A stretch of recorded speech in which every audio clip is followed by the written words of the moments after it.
Teachers academy.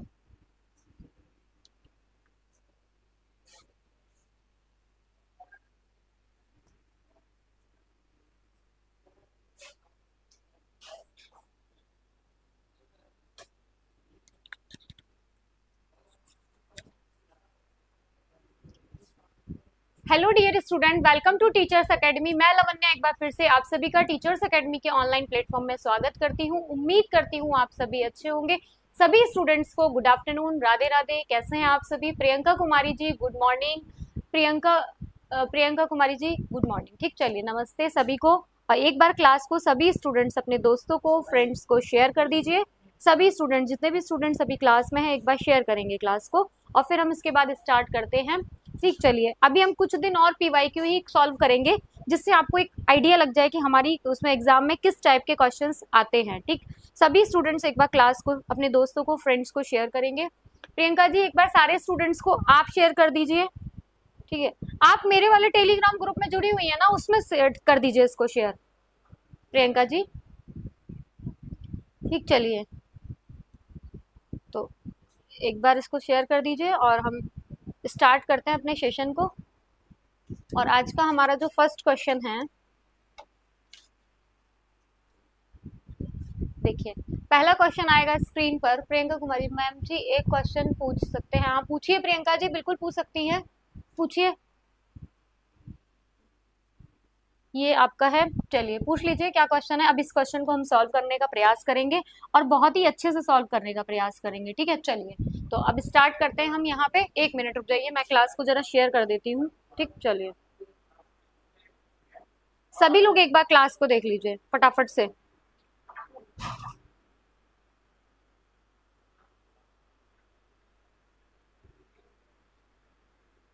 Share करिए सभी students class को फटाफट से, है ना।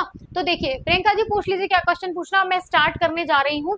तो क्या होगा, जैसे अधोलिखित में से किस लेखक की पुस्तक से कश्मीर के 12वीं शताब्दी ईस्वी के इतिहास का विवरण प्राप्त होता है?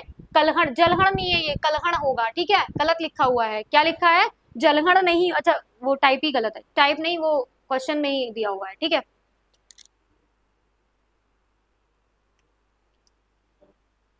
तो अधोलिखित इतिहास का विवरण, तो कलहण के द्वारा जो स्थित क्या है, एक सेकंड, क्या है कलहड़ के द्वारा क्या है, राज तरंगिणी में। किसमें? राज तरंगिणी में।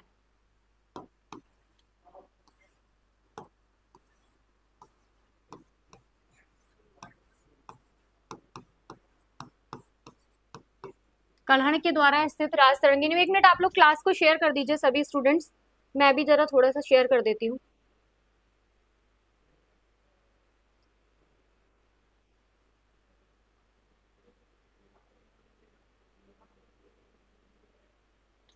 एक बार क्लास को आप लोग शेयर करें।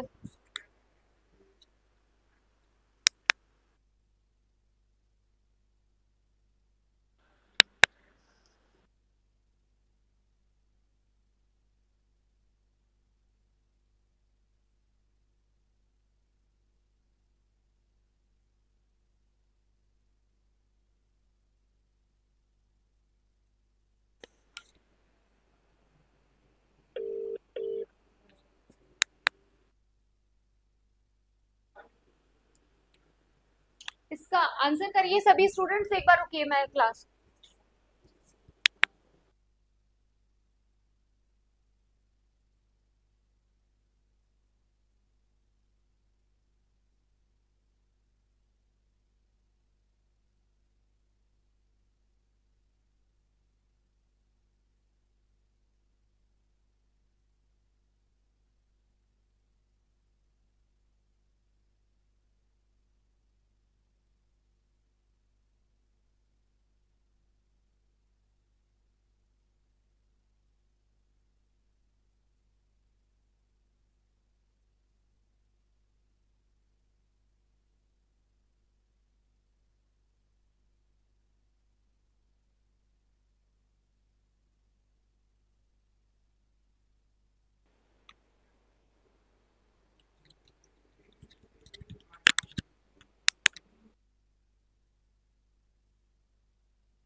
चलिए।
वॉइस आ रही है? अब कोई दिक्कत? तो किसने, दिल्ली के किस सुल्तान ने सिकंदर द्वितीय की उपाधि धारण की थी? अलाउद्दीन खिलजी ने, खिलजी वंश का शासक था। अभी आवाज आ रही है? कोई दिक्कत है किसी को? नहीं है ना? एक बार क्लास को आप लोग अपने दोस्तों को, फ्रेंड्स को, सभी लोग शेयर कर दीजिए। नेक्स्ट है हमारा, इसको मिलाना है हमें, राजा राममोहन राय। मिला दीजिए राजा राममोहन राय। ठीक है, चलिए फटाफट से इसको मिलाइए एक बार। ठीक है, राजा राममोहन राय को मिलाना है, दयानंद सरस्वती, एमजी रानडे। ठीक है, राजा राममोहन राय ने किसकी स्थापना की थी? आवाज नहीं आ रही है। अभी आ रही है आवाज? प्रियंका जी बताइए, प्रियंका कुमारी जी आवाज आ रही है? बताइए। अच्छा, जय श्री राम जी आवाज नहीं आ रही है। अभी आ रही है आवाज? बताइए, अभी आवाज आ रही है? कब से आवाज नहीं आ रही थी? अभी आवाज आ रही है? कोई बताएगा क्या? चलिए, इस क्वेश्चन का मैंने आवाज नहीं आ रही थी। दिल्ली के किस सुल्तान ने सिकंदर द्वितीय की उपाधि धारण की थी? तो अलाउद्दीन खिलजी ने की थी। ठीक है, नेक्स्ट है आपका, इसको हमें मिलाना है। देखिए, अभी सभी स्टूडेंट बताएंगे कि आवाज आ रही है नहीं आ रही? आ रही है ना? चलिए ठीक है, thank you thank you thank you, जिसने बताया कि आवाज नहीं आ रही थी, अदरवाइज मैं तो पूरी क्लास ऐसे ही पढ़ा देती, पता ही नहीं चलता। चलिए, थैंक यू सो मच। ठीक है, चलिए अब हम स्टार्ट करते हैं, सेकंड क्वेश्चन को करेंगे हम लोग। सेकंड में हमें से मिलाना है। ठीक है, देखिए, तो राजा राममोहन राय ने जो स्थापना की थी वो किसकी की थी? देखिए, राजा राममोहन राय किसके थे? आर्य समाज के थे, है ना? फिर हम देखते हैं इसको, स्वामी विवेकानंद जी किसके थे? हमारे रामकृष्ण मिश्र के थे, उन्होंने रामकृष्ण मिश्र की थी। दयानंद सरस्वती ने किसकी स्थापना की थी? बताइए, दयानंद सरस्वती ने किसकी स्थापना की थी? सेकंड, प्रार्थना समाज की। दयानंद सरस्वती ने किसकी स्थापना की थी? दयानंद सरस्वती ने, एक मिनट यार, ये गड़बड़ हो रहा है पूरा। देखिए, राजा राममोहन राय ने स्थापना की थी हमारी ब्रह्म समाज की। ठीक है, और विवेकानंद ने रामकृष्ण मिशन की स्थापना की थी। फिर हमारा आता है, दयानंद सरस्वती ने आर्य समाज की स्थापना की है, एमजी रानाडे ने प्रार्थना समाज की स्थापना की है। आप इसको देख लीजिए, इस तरीके से हमें सॉल्व करना है। तो राजा राममोहन राय ने किसकी स्थापना की थी बेटा? ब्रह्म समाज की। और विवेकानंद जी ने रामकृष्ण मिशन की, दयानंद सरस्वती ने आर्य समाज की, एमजी रानाडे ने प्रार्थना समाज की स्थापना की थी। Very good. थर्ड का सी नहीं होगा, थर्ड का बी होगा। मैम जी क्वेश्चन क्लियर करा दीजिए, कौन सा क्वेश्चन क्लियर करना है? बताइए, कौन से क्वेश्चन में दिक्कत है आपको? प्रियंका जी, कौन से क्वेश्चन में दिक्कत है? ये इसका आंसर यही होगा, थर्ड। ठीक है, थोड़ा सा ठीक ठीक ठीक, चलिए। और आपने उसका सी नहीं होगा प्रियंका जी, इसका बी ही होगा, B is your right answer. ठीक है, चलिए नेक्स्ट क्वेश्चन आता है हमारा, स्क्रीन पर देखेंगे हम। देखिए, निम्नलिखित में से किसे मदर ऑफ इंडियन रिवॉल्यूशन कहा जाता है? मदर ऑफ इंडियन सॉरी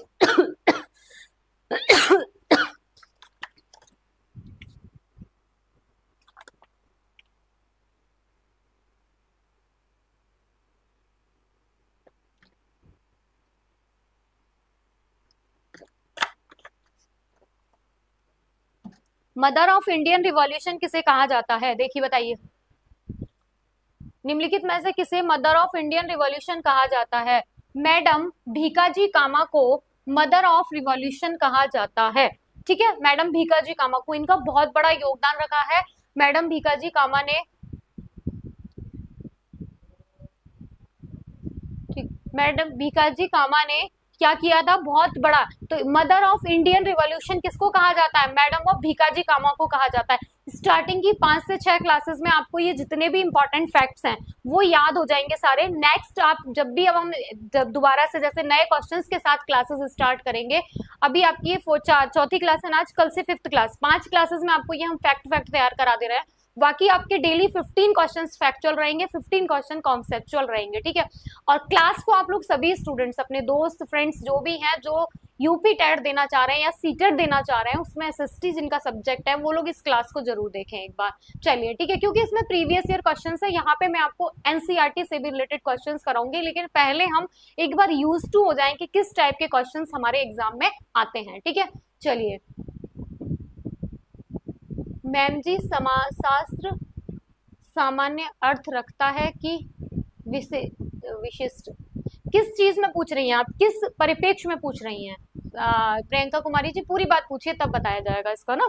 चलिए, वैसे मैंने बताया समाजशास्त्र का जो हम अध्ययन करते हैं, व्यक्तिनिष्ठ वस्तुनिष्ठ इस तरीके से क्वेश्चन आता है ना, तो आप, ठीक है, चलिए आप पूरा क्वेश्चन लिखिए तब मैं उसको एक्सप्लेन करूंगी अच्छे से।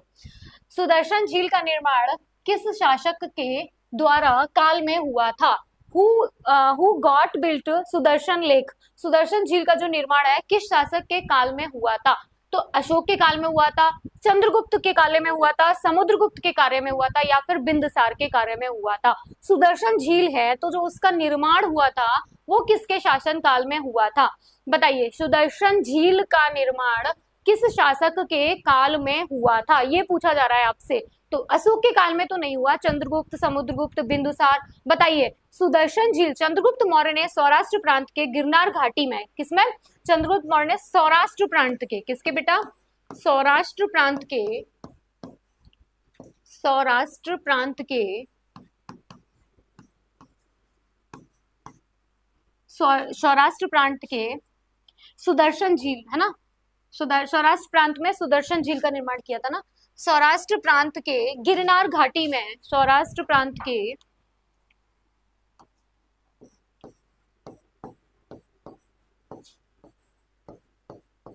गिरनार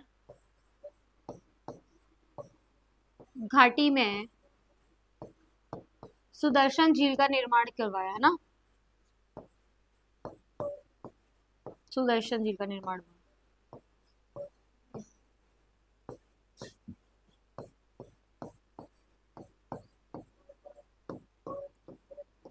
हमारे यहाँ बैच भी चल रहा है, जो भी बच्चे इसमें जुड़ना चाहते हैं यूपी टेट के बैच में, देखिए बहुत ज्यादा समय नहीं है, अब यूपी टेट आप लोग पास कर लेंगे तो आप लोग जो भी न्यू वैकेंसीज आएंगी उसमें बैठ सकते हैं।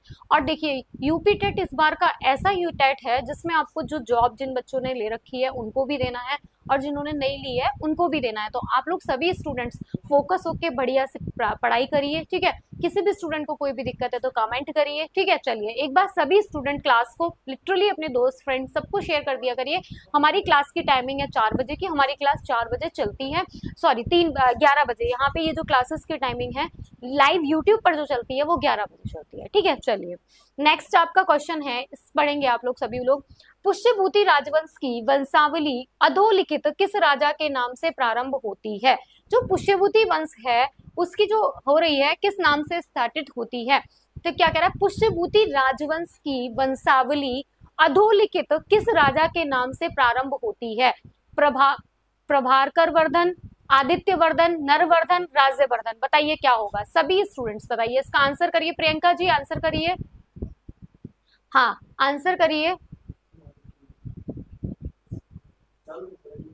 ठीक, पुष्यभूति राजवंश की वंशावली अधोलिखित किस राजा के नाम से आरंभ होती है? प्रभाकर वर्धन, आदित्य वर्धन, नरवर्धन या फिर राज्यवर्धन? क्लास में एक बार क्लास को शेयर जरूर करा करें। प्रियंका जी आप मीनाक्षी जी को एक बार क्लास को शेयर कर दीजिए। ठीक, चलिए चंद्रगुप्त मौर्य, तो क्या होगा इसका आंसर, देखिए नरवर्धन, राज्यवर्धन, आदित्यवर्धन, देखिए कैसे है, पहले सबसे पहले कौन सा शासक आता है, नरवर्धन, ठीक है, फिर आएगा आपका राज्यवर्धन, ठीक, फिर आपका आता है Adityavardhan,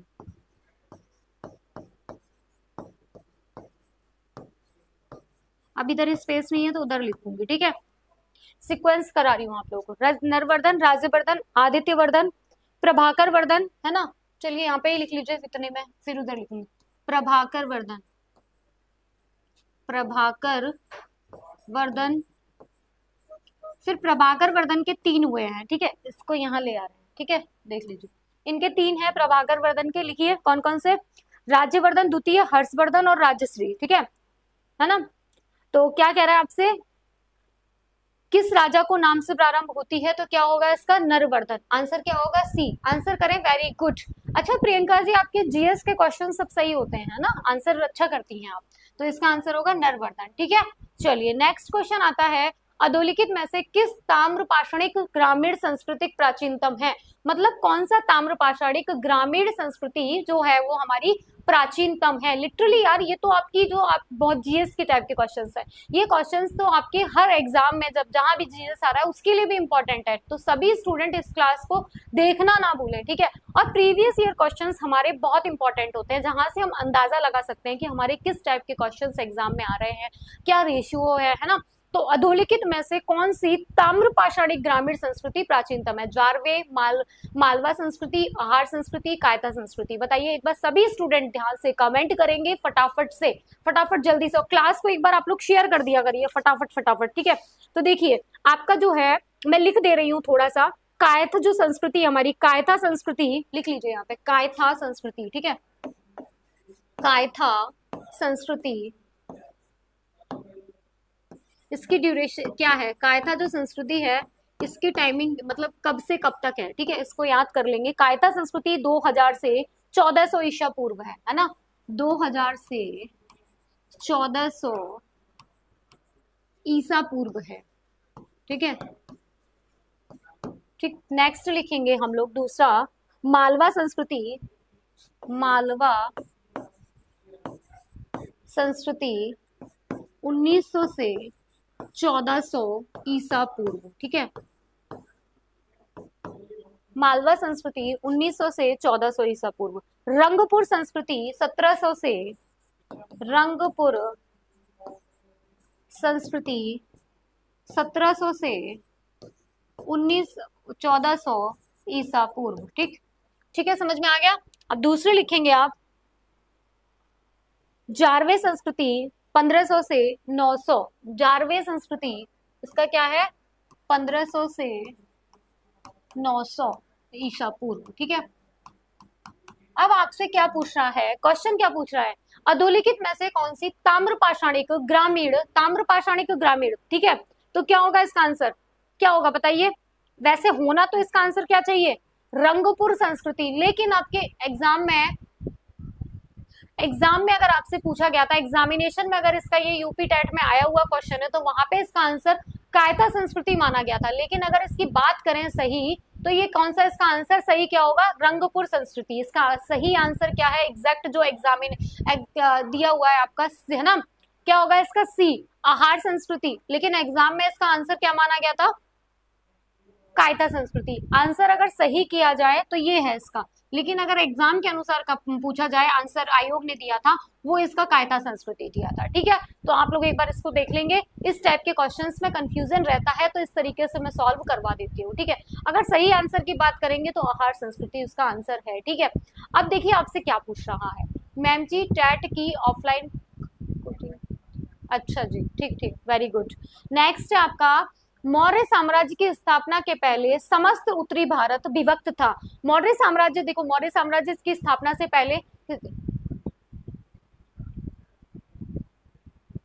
Dilip Shukla ji, ma'am SST LT grade का रिजल्ट कब तक आएगा जी, अभी उसको रिजल्ट को आने में थोड़ा टाइम लगेगा, मे बी मोस्ट प्रोबेबिलिटी 10 से 15 दिन लग जाए आपके, है ना। अभी उसको आने में थोड़ा टाइम लगेगा, उसमें बच्चे बहुत ज्यादा हैं इसलिए।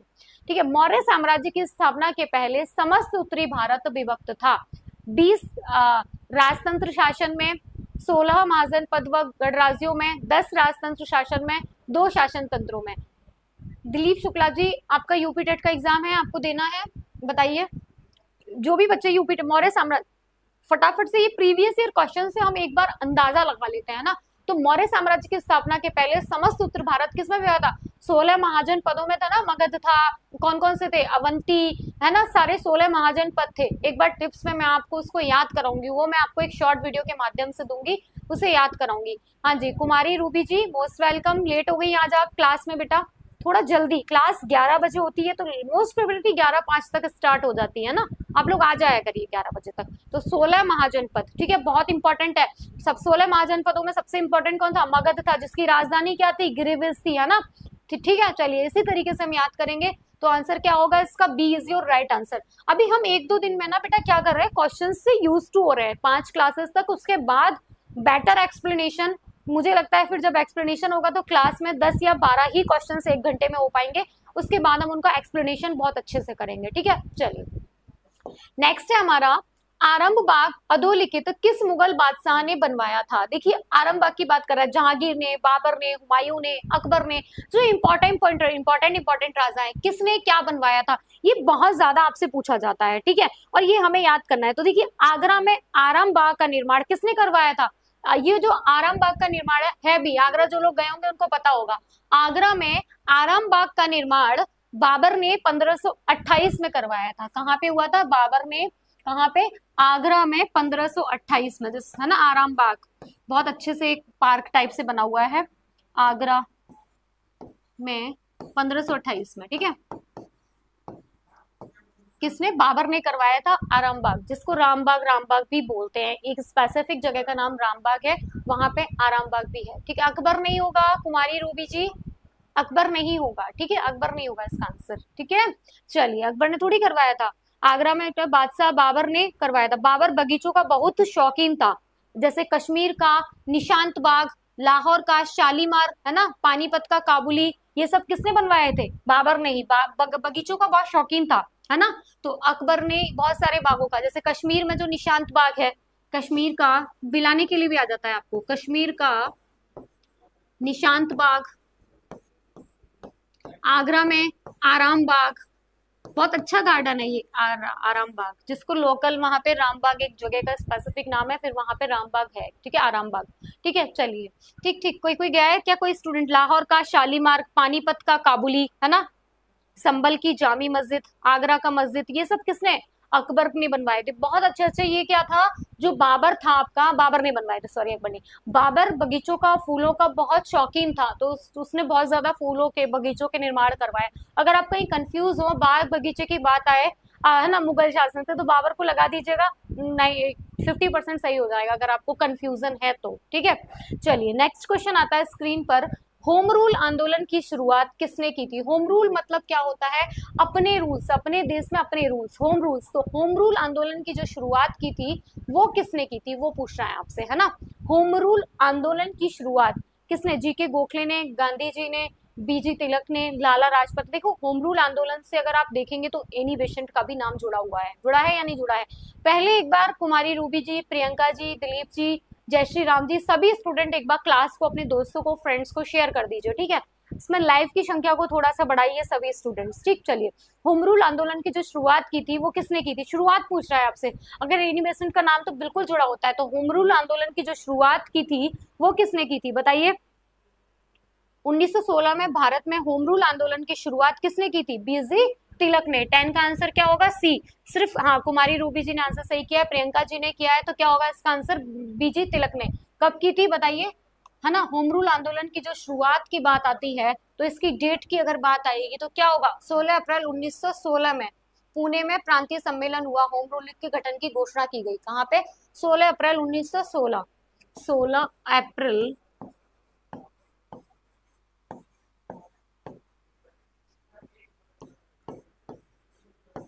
1916, है ना, 16 अप्रैल 1916 में होम रूल आंदोलन की शुरुआत किसने की? विजय तिलक ने की थी। किसने? बाल गंगाधर तिलक ने। कहाँ पे? पूना में एक सम्मेलन हुआ था, वहां पे होम रूल की घोषणा की गई। पूना में एक सम्मेलन हुआ था, वहां पे इसकी घोषणा की गई होम रूल की। ठीक है, समझ में आता है या नहीं आता? ओके प्रियंका जी, हाँ आपका टाइम होता है स्कूल स्टूडेंट्स को, बच्चों को स्कूल से लाने का, ले आइए। ठीक, चलिए अब देखिए पूर्ववर्ती नदी क्या है। अब आपकी पूर्ववर्ती नदी पूछ रहा है, गोदावरी है, सतलज है, गंगा है, यमुना है। गोदावरी गंगा यमुना कैसे हो जाएगी?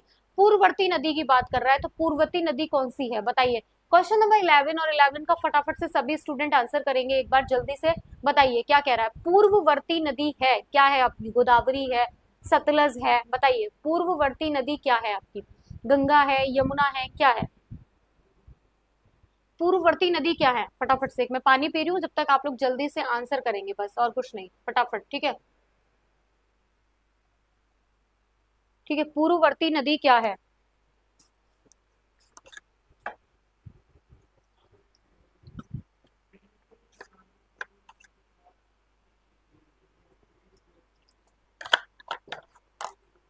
देखो पूर्ववर्ती नदियां किसे कहते हैं? ये वे जलधाराएं जो स्थल खंड में उत्थान होने पर भी, कौन सी? ये वे जलधाराएं हैं,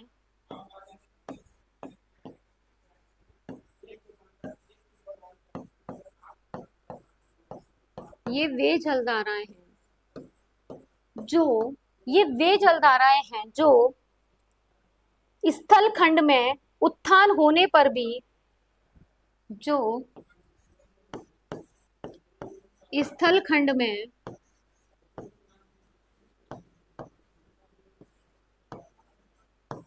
क्या है, क्या कह रहे हैं आप लोग? जो स्थल खंड में, जो स्थल खंड में उत्थान होने पर भी अपने मार्ग को ही अपनाती है। जो स्थल खंड में उत्थान होने पर भी, उत्थान होने पर भी अपने मार्ग को अपनाती हैं। जो स्थल खंड में स्थल उत्थान होने पर भी अपने मार्ग को ही अपनाती हैं, अपने मार्ग को ही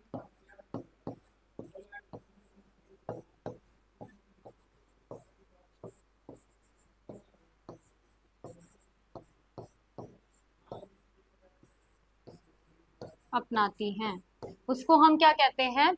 क्या कहेंगे बेटा? सॉरी, देख लियो, उसको हम क्या कहेंगे? सतलज। ये नदी सतलज है। ठीक है, चलिए इसको देख लेते हैं। पृथ्वी के बाहरी परत को क्या कहते हैं? ये वाला जो एक्सप्लेनेशन है वो उस वाले क्वेश्चन का है, 12 का। ठीक है, पृथ्वी के बाहरी परत को देखिए, तीन होते हैं, क्रस्ट, मेंटल, कोर, है ना। पृथ्वी की तीन चीजें हैं, क्रस्ट, मेंटल, कोर।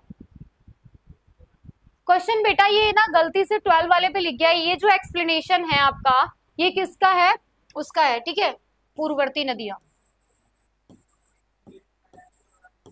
गलती से इसमें लिख गया है वो। ठीक है, बैक हो गया था, मुझे तो पता ही नहीं चला, मेरे बालों से बोर्ड टच हो जाता है ना।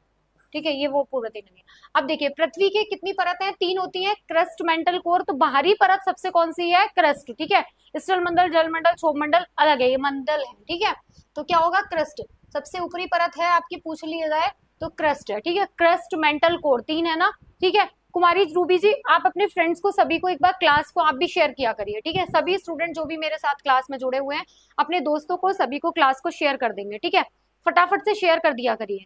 क्रस्ट पृथ्वी की बाहरी परत है, क्रस्ट, मेंटल, कोर मैंने आपको बताया ही था, तीन है।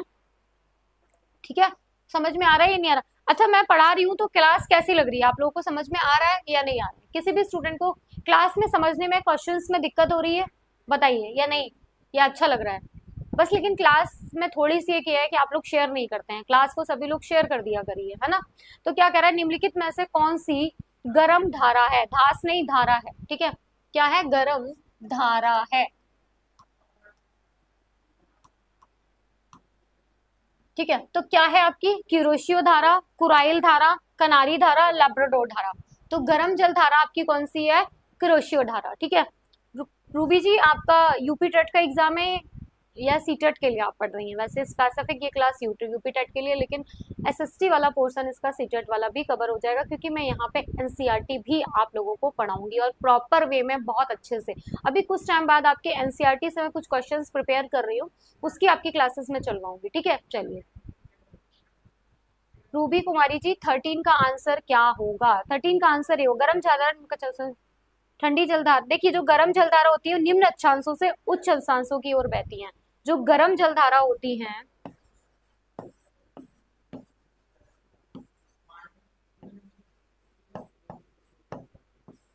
निम्न अक्षांशों से उच्च अक्षांशों की ओर बहती हैं।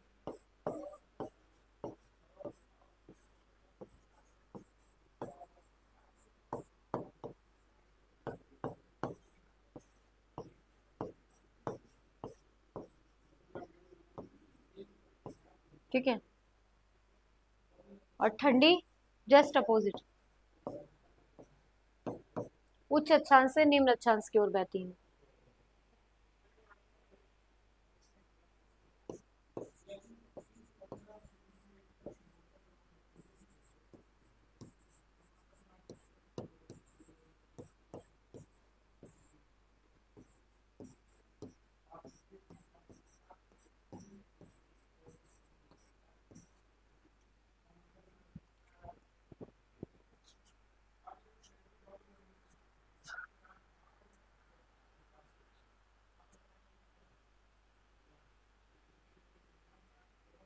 क्रोएशिया कहाँ पे बहती है? प्रशांत महासागर की धारा है। कहाँ की है? प्रशांत महासागर की।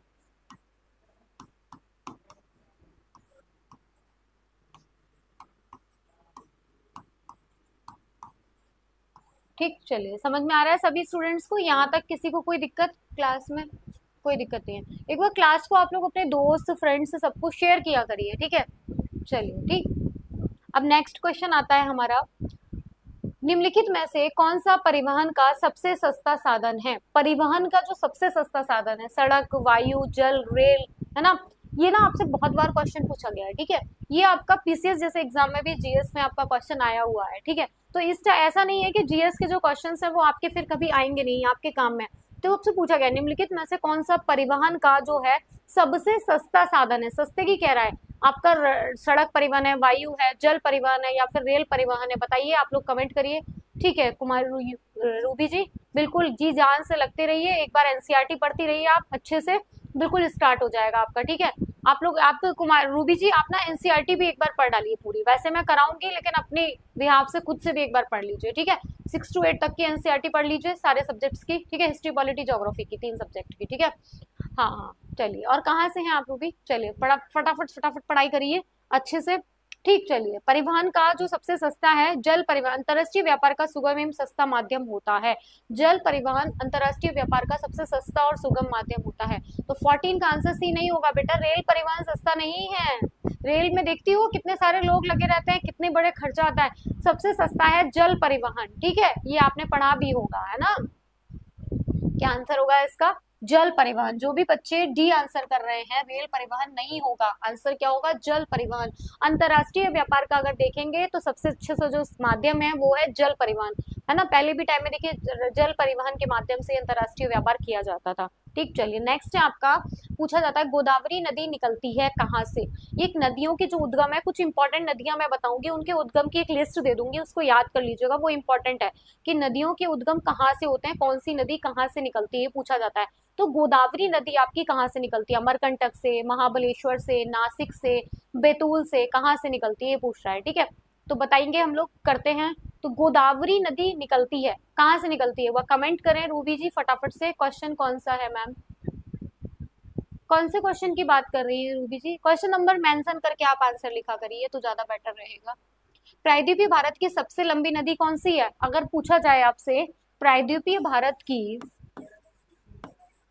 प्रायद्वीपीय भारत की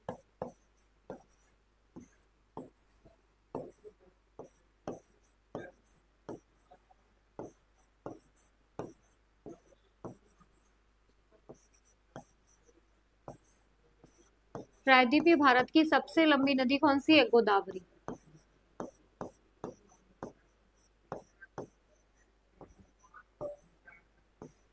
प्रायद्वीपीय भारत की सबसे लंबी नदी गोदावरी है ना। प्रायद्वीपीय भारत की सबसे लंबी नदी गोदावरी है ना। 1665 1465 पश्चिमी घाट की पहाड़ियों में चतुर्कुंड क्या है इसका, चर्त तीर्थ कुंड त्र्यंबकेश्वरम है ना।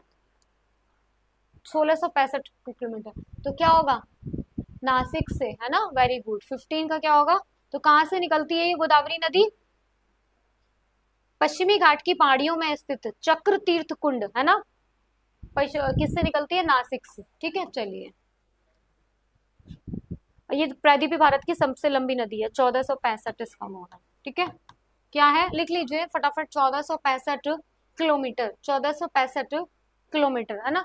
अच्छा, मैं इधर हो जाती हूँ तो मैं दिखती नहीं हूँ क्या, कैमरा मेरा कहाँ तक कवर हो रहा है। ठीक, चलिए।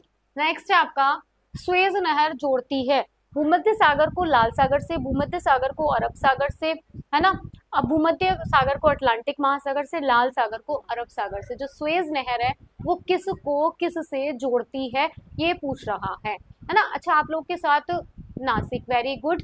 हाँ, तो क्या कह रहा है, सुएज नहर जो जोड़ती है आपको भूमध्य सागर को लाल सागर से, भूमध्य सागर को अरब सागर से, अटलांटिक भूमध्य, बताइए क्या कह रहा है, सुएज नहर। और सुएज जो कैनाल है, नहर को कैनाल कहते हैं, और ये कई बार आपका ना उसमें लिखा आ जाता है देवनागरी में, तो कुछ टर्म्स आपको इंग्लिश में ही याद करने हैं। जैसे पूछता है कि सुएज कैनाल कनेक्टेड बाय, किससे कनेक्ट हो रही है सुएज कैनाल, तो आपको ये भूमध्य सागर और लाल सागर को क्या कर रही है, जोड़ रही है। अगर आपसे पूछ लिया जाए कि ये किसको अलग करती है, तब क्या होगा, हाँ कमेंट बॉक्स में बताएंगे कि सुएज नहर अलग अलग किसको करती है। तो देखिए, तो Red Sea and Mediterranean Sea and Red Sea को क्या कर रही है, जोड़ रही है ना। सुएज कैनाल कनेक्टेड बाय, क्या होगा इसका, क्या, Mediterranean Sea and Red Sea. ठीक है, तो इसको इंग्लिश में ही याद कर लीजिए, कुछ चीजें हमें इंग्लिश में ही याद करनी है। तो एक बार फिर मेरे साथ रिकॉल करेंगे, याद करेंगे, बहुत इंपॉर्टेंट क्वेश्चन है ये पीसीएस लेवल, पीसीएस में, जीएस में कहीं भी आता है, ऐसा नहीं है, जीएस का क्वेश्चन हो गया, एक तरीके से पूछा जाता है। तो Suez Canal connected by Mediterranean Sea and Red Sea, ठीक है, मेडिटेरियन और रेड सी को जोड़ती है। तो क्वेश्चन नंबर 16 का आंसर क्या होगा, ए होगा। वेरी गुड, सभी स्टूडेंट इसका आंसर कर रहे हैं, बहुत सही। नेक्स्ट क्वेश्चन आता है स्क्रीन पर, मैं साइड हो जाती हूँ तभी आप पढ़ पाएंगे, अदरवाइज आपको क्वेश्चन पढ़ने में दिक्कत होगी। चलिए फटाफट से पढ़ते हैं हम लोग, क्वेश्चन पढ़ते हैं, पढ़िए।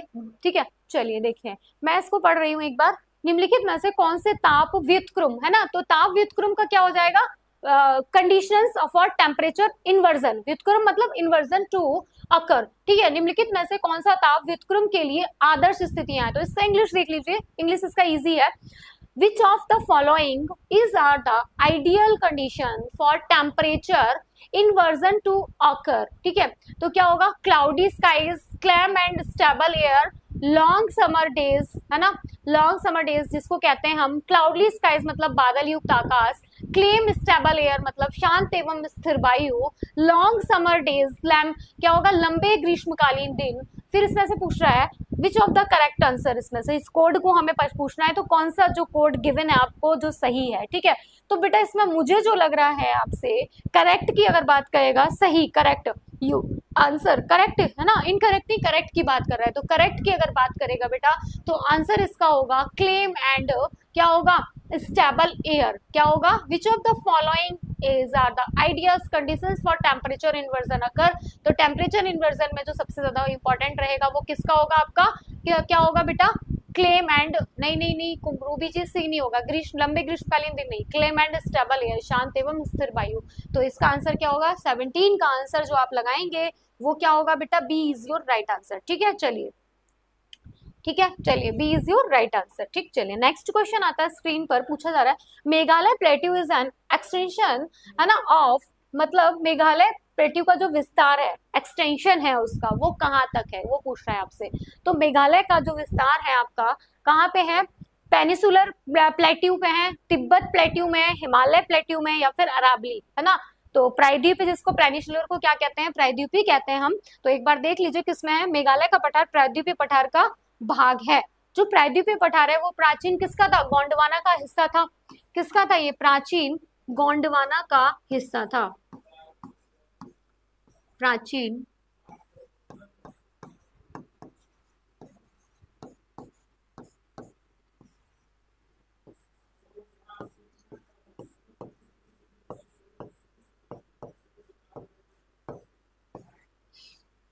नेक्स्ट है, निम्नलिखित में से कौन सा अपर्दन अभिकर्ता बालू का स्तूपों, बालू टिब्बा के निर्माण के लिए उत्तरदायी है? पवन नदी, हिम नदी, भूमिगत जल। क्वेश्चन नंबर 19 और 19 का फटाफट से सभी स्टूडेंट आंसर करेंगे, जल्दी से एक बार 90 का फटाफट से आंसर करेंगे। क्या होगा बताइए, 19 का आंसर क्या होगा? शुष्क एवं अर्धशुष्क मरुस्थलीय भावनों को पवन का प्रदर्शन, ठीक है। तो 19 का आंसर करेंगे आप लोग जल्दी से, क्या होगा? 19 का आंसर करिए। हाँ आंसर कर रहे हैं आप लोग, पवन, ठीक है, वेरी गुड। 19 का क्वेश्चन का आंसर करें भाई जल्दी से। 19 का आंसर क्या होगा?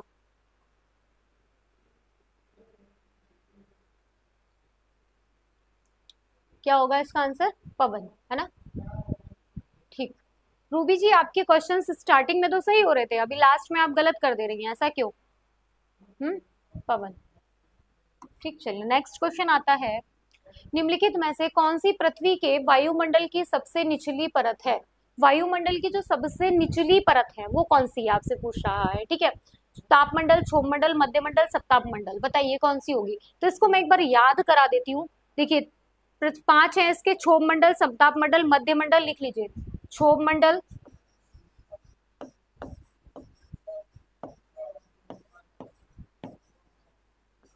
समताप मंडल, मैं सीक्वेंस में बता रही हूं आप लोगों को, ठीक है। मध्यमंडल,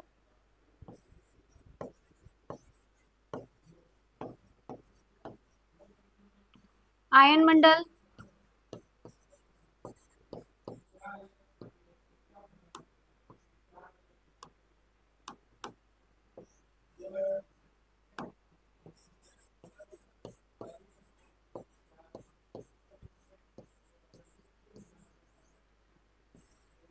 क्षोभ मंडल, समताप मंडल, मध्य मंडल, आयन मंडल और बाह्य मंडल।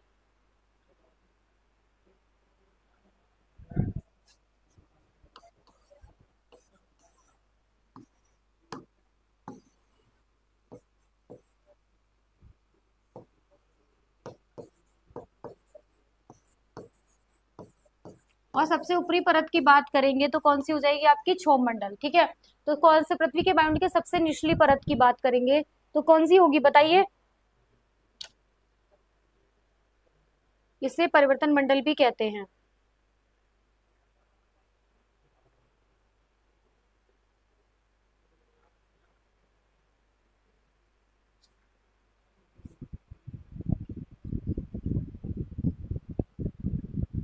सूर्यपाल जी इसका आंसर बता रहे हैं बी, वेरी गुड, ठीक है।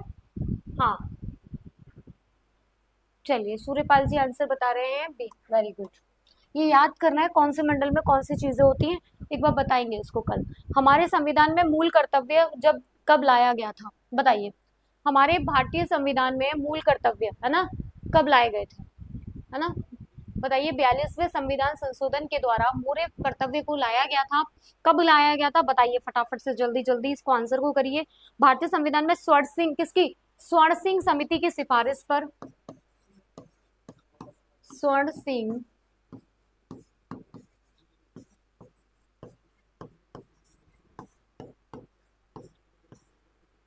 समिति की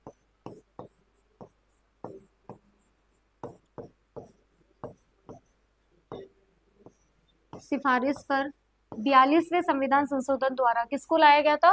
42वें संविधान संशोधन कब हुआ था? स्वर्ण सिंह समिति की सिफारिश पर और 42वें संविधान संशोधन के द्वारा मूल कर्तव्य को लाया गया था। 42वें संविधान संशोधन के द्वारा,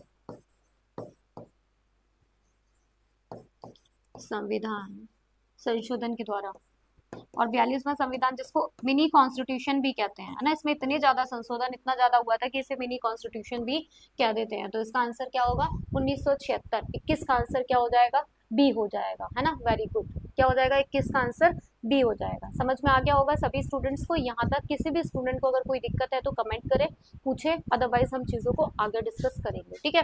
चलिए नेक्स्ट है हमारा, नेक्स्ट है, क्या पूछ रहा है आपसे, क्या बहुत इजी क्वेश्चन है। इन विच ईयर सर्वप्रथम पंचायती राज का गठन किस वर्ष किया गया था? देखिए पंचायती राज 73वें संविधान संशोधन के द्वारा पंचायती राज को लाया गया था, किसके द्वारा?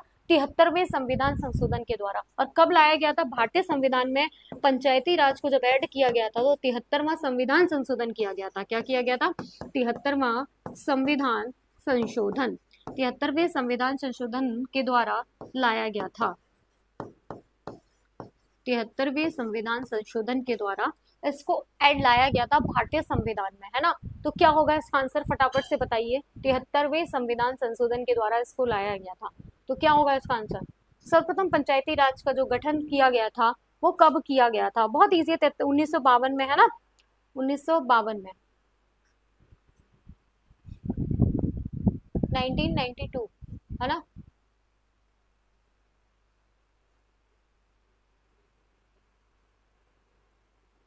तो क्या नहीं, सर्वप्रथम पंचायती राज की शुरुआत 2 अक्टूबर 1959 में, है ना, जवाहरलाल नेहरू के द्वारा, जवाहरलाल नेहरू के द्वारा।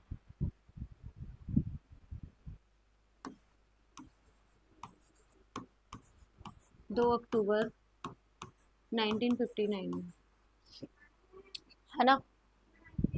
तो प्रधानमंत्री थे जवाहरलाल नेहरू के द्वारा राजस्थान के नागौर जिलों में पंचायती राज का उद्घाटन किया गया था, है ना।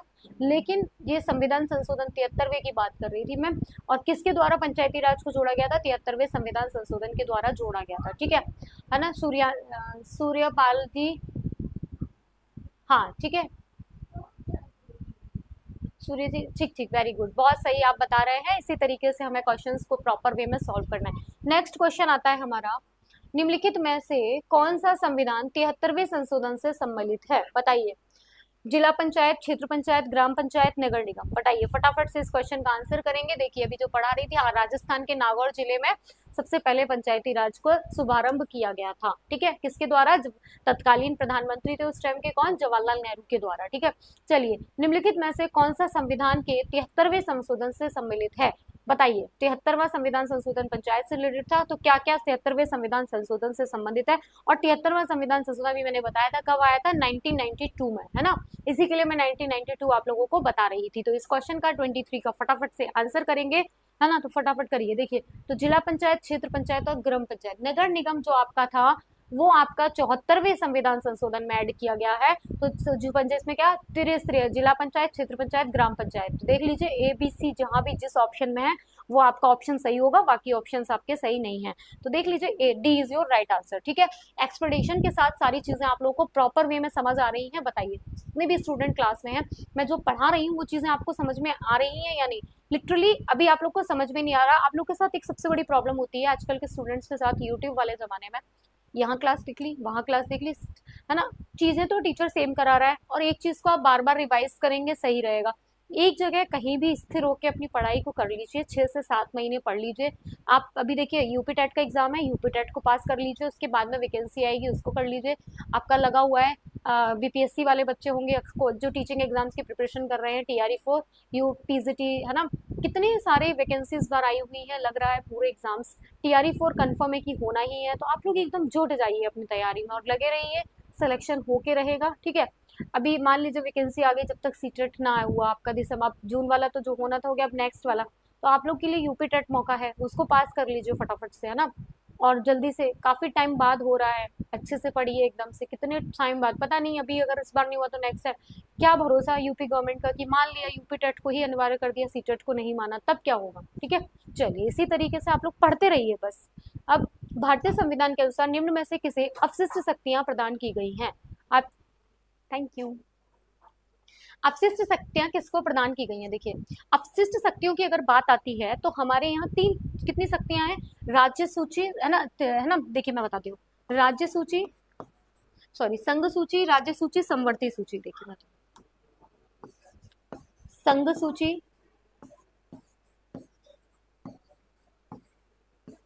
राज्य सूची, तीसरा है आपका समवर्ती सूची,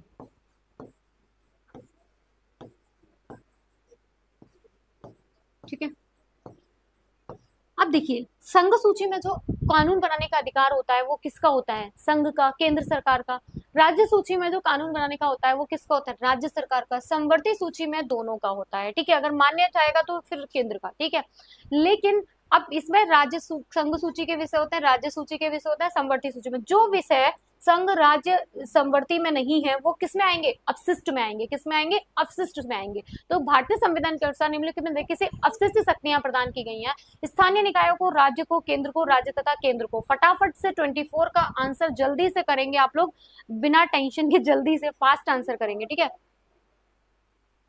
भाई किसको दी जाएंगी, सबसे ज्यादा मान्य किसका होगा, है केंद्र सरकार को। किसको है, केंद्र सरकार को, सेंट्रल गवर्नमेंट। ठीक, चलिए नेक्स्ट क्वेश्चन आता है, करेंगे 25 नंबर क्वेश्चन। सम्मिलित होने के लिए 2019 में किस देश में गए 2019 प्रधानमंत्री मोदी जी शिखर सम्मेलन में। देखिए ये ना करंट से क्वेश्चन है, तो मैं जब एग्जाम नजदीक आने वाला होगा तब आप लोगों को करंट अफेयर्स पढ़ाऊंगी, वहां से क्वेश्चन सॉल्व हो जाएंगे। ये प्रीवियस ईयर में 2019 का पूछ लिया है तो इसको हम सॉल्व कर लेते हैं, अदरवाइज ये अभी क्वेश्चन करंट अफेयर्स वाले सेक्शन का है, ठीक है। तो उस टाइम का क्वेश्चन है तो उसी टाइम के अकॉर्डिंग पूछ दिया गया है। तो क्या होगा इसका आंसर, फ्रांस, ठीक है, नरेंद्र मोदी फ्रांस, ठीक है। चलिए फटाफट से नेक्स्ट क्वेश्चन आता है स्क्रीन पर, जल्दी से करेंगे। सर्वोच्च न्यायालय में न्यायाधीशों की संख्या कितनी है।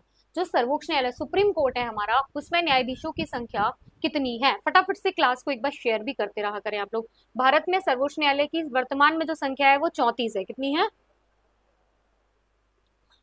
वर्तमान की अगर बात करेंगे तो 34 है, ठीक है। चलिए नेक्स्ट है आपका पॉलिसी, क्या है, लुक ईस्ट पॉलिसी, है ना। लुक ईस्ट पॉलिसी बहुत इंपॉर्टेंट है, सबने पढ़ी होगी। एक्ट में परिवर्तित हुआ था, look east policy act east में कब हुआ था, 15 में, 14 में, 2014 में। देखिए नवंबर 2014, दिसंबर नवंबर 2015। कितना डीप में आप लोगों से पूछ लिया गया है, बताइए क्या होगा, कब किया गया था। तो लुक ईस्ट पॉलिसी का नाम जो चेंज किया गया था वो नवंबर 2014 में, ठीक है, नवंबर 2014 में। कब किया गया था, नवंबर 2014 में। नेक्स्ट क्वेश्चन आता है स्क्रीन पर हमारा, देखेंगे। उत्तर प्रदेश जमींदारी उन्मूलन और भूमि सुधार अधिनियम 1950 अंतर्निहित है कहाँ पे, 12वीं अनुसूची में, 9वीं में, 10वीं में, 11वीं। मैं सारी अनुसूचियां आप लोगों को याद कराऊंगी फटाफट से, ठीक है। 34 का ए, जय श्री राम जी, 34 नंबर क्वेश्चन तो मैंने कराया भी नहीं है ना। क्वेश्चन तो मैं अभी चल रहा है आपका कौन सा क्वेश्चन ही चल रहा है आपका 28, है ना। 30 क्वेश्चन ही मैं कराती हूँ क्लास में, लग रहा है आप नींद में आंसर कर रहे हैं, ठीक है। चलिए तो क्या होगा इसका आंसर, जमींदारी की अगर बात करेंगे तो 9वीं अनुसूची, ठीक है। जमींदारी की बात करेंगे तो 9वीं अनुसूची, है ना।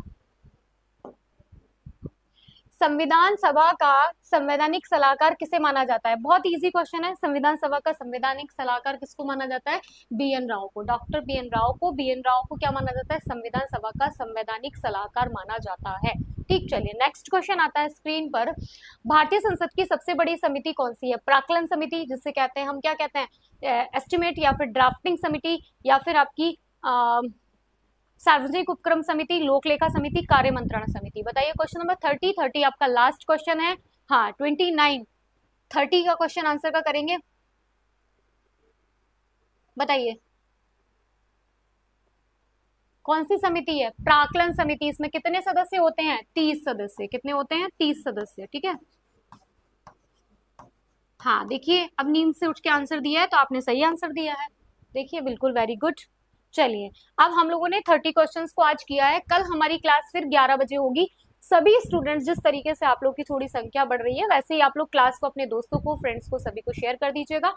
कल मिलते हैं हम लोग 11 बजे, और यही यूपी टेट के पहले हम प्रीवियस ईयर क्वेश्चंस करेंगे। देन कुछ टाइम बाद, मैं फिर कह रही हूँ, जब आपके 5 से 6 प्रैक्टिस सेट और हो जाएंगे उसके बाद मैं आपको एनसीईआरटी से रिलेटेड कुछ नए नए क्वेश्चंस लेके आऊंगी। पहले आप यूज टू हो जाइए पुराने क्वेश्चंस से, ठीक है, जिससे आपको एक आइडिया लग जाए। आप बुक पढ़े, एनसीईआरटी पढ़े, तो आपको दिमाग में रहे कि ये क्वेश्चंस यहाँ से, हमारे इस टॉपिक से हमारे एग्जाम में क्वेश्चंस पूछे जाते हैं, ठीक है। चलिए फिर अगर किसी स्टूडेंट को कोई भी दिक्कत होगी तो कमेंट करेंगे, मैं क्वेश्चंस को सॉल्व करूंगी, डाउट को क्लियर करने का प्रयास करूंगी। मिलते हैं 11 बजे, ठीक है। चलिए बाय, टेक केयर सभी स्टूडेंट्स को।